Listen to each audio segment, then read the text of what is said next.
Hoje viajamos através do tempo para explorar a rica e complexa história do Reino de Judá, uma terra que testemunhou batalhas, conquistas e transformações que moldaram o mundo onde vivemos hoje.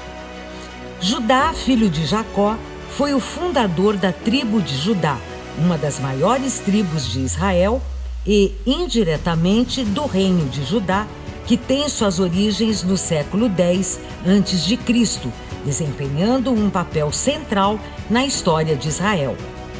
Dessa tribo vieram os primeiros reis israelitas, incluindo o rei Davi, que unificou as tribos e estabeleceu Jerusalém como a capital.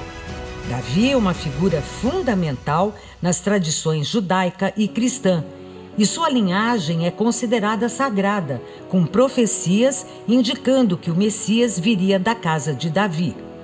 A tribo de Judá é simbolizada pelo leão, representando força, coragem e realeza. Essa imagem é reforçada pela bênção de Jacó a Judá, onde ele é descrito como um leão que se ergue.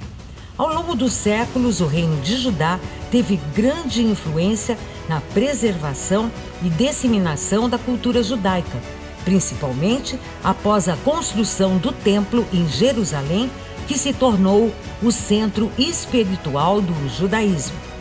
No cristianismo, a genealogia de Jesus Cristo é traçada até a tribo de Judá, reforçando sua identidade como o Messias esperado.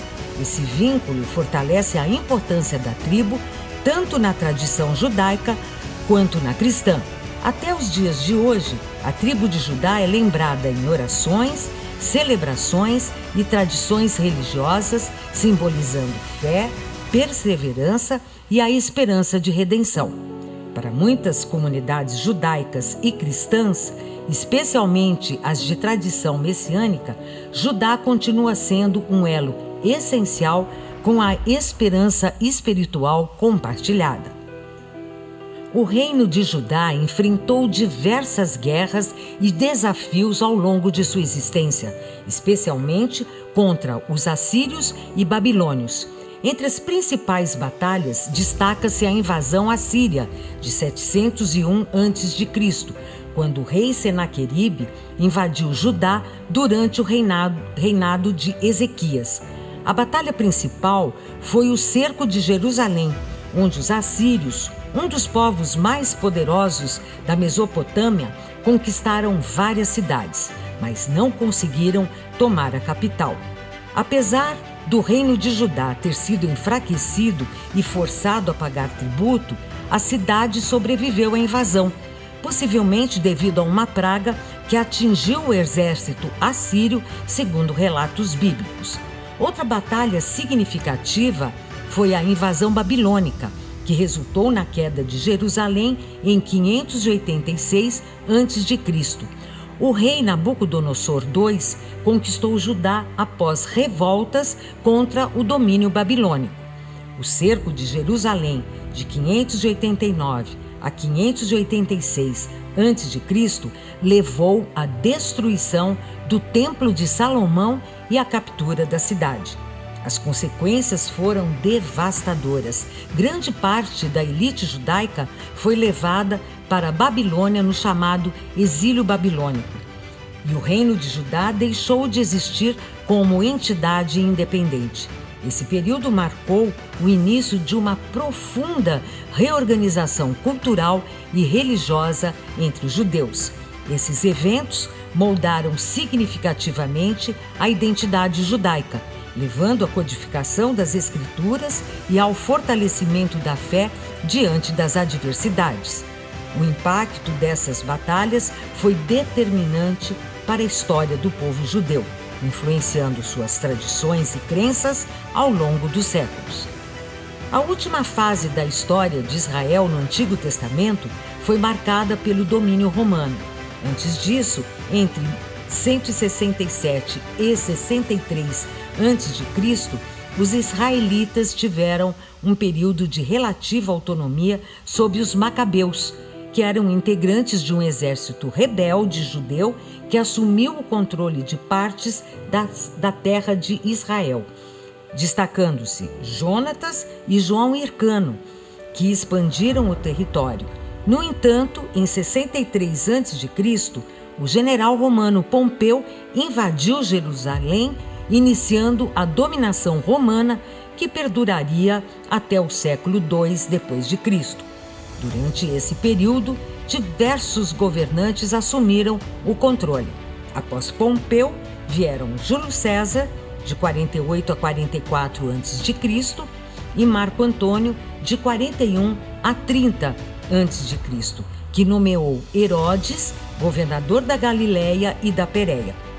Posteriormente, Herodes, de 37 a 4 a.C., foi nomeado rei da Judéia pelo Senado romano e consolidou assim o seu poder.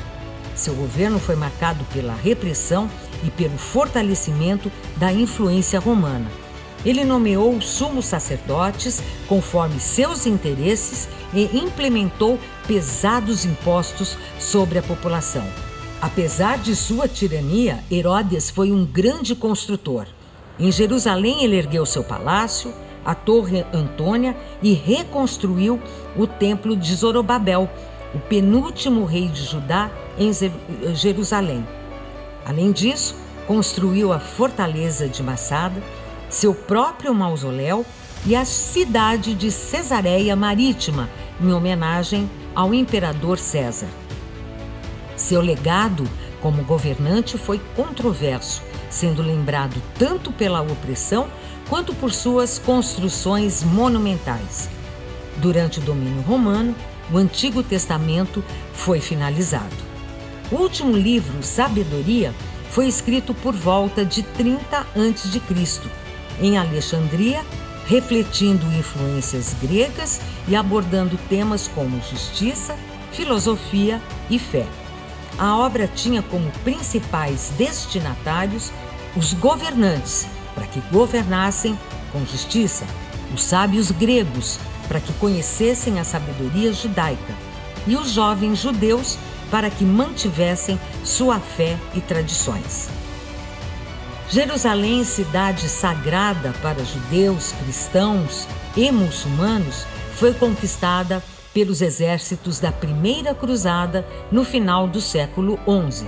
O principal objetivo dos cruzados era resgatar a Terra Santa do domínio islâmico e devolvê-la ao controle cristão. Devido à desunião entre os muçulmanos, os cruzados avançaram com sucesso e estabeleceram o reino de Jerusalém. No entanto, essa conquista não durou para sempre. O sultão Saladino, líder do Egito e da Síria, conseguiu unificar os muçulmanos e preparou-se para retomar a cidade. Em 1187, ele derrotou o exército cruzado da Batalha de Hattam, destruindo sua força militar e abrindo caminho para a reconquista de Jerusalém no mesmo ano. Sua liderança foi fundamental para fortalecer a resistência muçulmana e promover a unificação contra os invasores europeus. Diferentemente da tomada cristã em 1099, que foi marcada por um massacre, a retomada de Jerusalém por Saladino foi relativamente pacífica. Ele permitiu que muitos cristãos e judeus permanecessem ou deixassem a cidade em segurança, o que lhe garantiu uma reputação de governante justo e misericordioso. Sua figura foi admirada tanto por muçulmanos quanto por cristãos, tornando-se um símbolo de honra e cavalheirismo na história medieval. Após a Primeira Guerra Mundial, o cenário global mudou e em 1917 os britânicos emitiram a Declaração Balfour, apoiando o estabelecimento de um lar nacional para o povo judeu na Palestina. Esse documento, com apenas 67 palavras, teve um impacto profundo na história do Oriente Médio, sendo visto pelos judeus como a base para a criação do Estado de Israel e pelos palestinos como uma traição. A Declaração Balfour foi assinada pelo então ministro britânico das Relações Exteriores, Arthur Balfour, um dos principais apoiadores do sionismo, o movimento internacional judeu que resultou na formação do Estado de Israel. O documento expressava o apoio britânico à causa judaica, ao mesmo tempo em que afirmava que os direitos civis e religiosos das comunidades não judias na Palestina não deveriam ser prejudicados. No entanto, os palestinos consideraram essa promessa contraditória, pois o Reino Unido já havia feito compromissos anteriores com os árabes durante a Primeira Guerra Mundial. A Declaração Balfour é um marco inicial do conflito árabe-israelense e continua sendo um tema central na narrativa histórica, tanto em Israel quanto nos territórios palestinos. Seu impacto ressoa até hoje, refletindo os desafios políticos e territoriais do Oriente Médio moderno. A história do Reino de Judá é uma tapeçaria entrelaçada de conquistas, lutas e renascimentos. À medida que olhamos para o futuro, a rica herança cultural e histórica desse pequeno reino continua a influenciar a dinâmica do Oriente Médio e do mundo. Obrigada, muito obrigada por nos acompanhar nesta trajetória pela história do Reino de Judá. Não se esqueça de se inscrever em nosso canal, deixar a sua curtida e seu comentário sobre o que mais te impressionou nesta narrativa. Até a próxima!